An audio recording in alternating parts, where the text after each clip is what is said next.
Cuando vi la primera convulsión epiléptica en mi niño, sentí un miedo, algo que estaba fuera de mi control, que no sabía qué estaba pasando con él.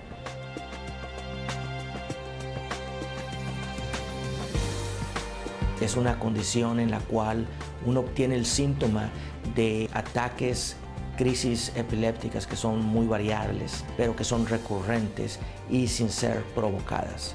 Y la definición requiere que estas crisis ocurran 2 veces, separadas por 24 horas y en una situación en la que no existe un factor provocante.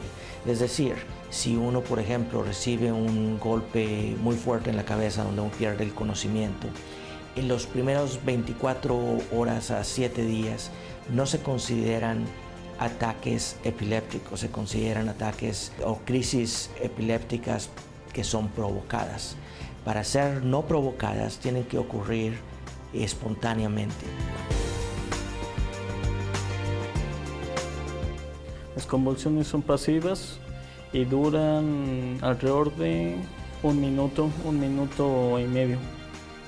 Pues en veces duro un mes que estoy bien y de repente al otro mes pues me agarran como 5 veces, pero un día me da una vez, pero en todo el mes pues me dan 5 veces, pero salteadas. Una convulsión es una propagación de este cortocircuito eléctrico que sucede en el cerebro, en la cual uno tiene una serie de actividad motora, donde uno tiene engarrotamiento de las extremidades y tiene una serie de actividades clónicas, es decir, donde existen contracciones repetitivas en cierto patrón de los músculos y de los miembros.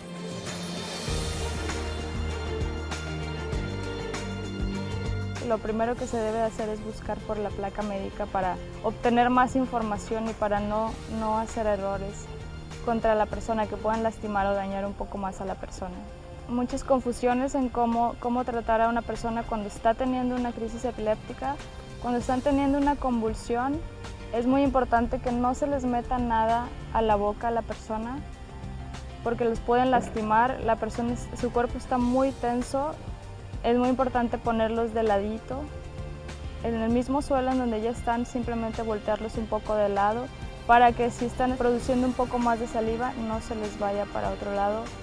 Es muy importante no tratar de sostenerles sus brazos, sus piernas, simplemente sostener su cabeza para que no se estén pegando con el piso, con algo que esté cercano. Si tienen lentes, es bueno quitárselos para que no se lastimen con ellos.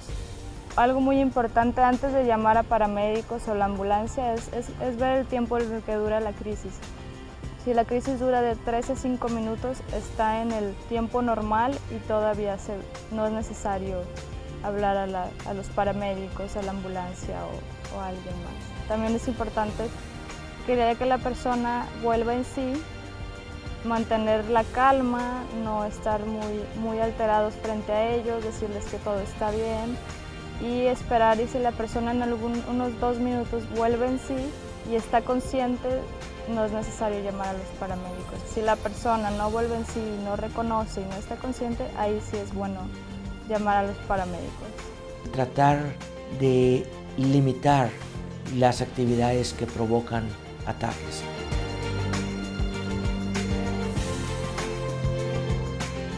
Sus convulsiones en sí del niño, en veces puede ser la temperatura, en veces puede ser en veces el estrés. Casi siempre por lo regular es sí, pues el mojarse, el no tener cuidado con él, o sea, que se resfríe un poquito más de lo debido. La temperatura casi siempre es lo que reacciona con él. Lógicamente tratamos de que no tengan ningún tipo de estrés. Y generalmente vamos bien. Si está muy cansado, si no duerme bien, si no toma las medicinas, también si está enfermo. Un excesivo calor, el no dormir adecuadamente. Creo que es muy importante que ellos se sientan amados y que se sientan apoyados,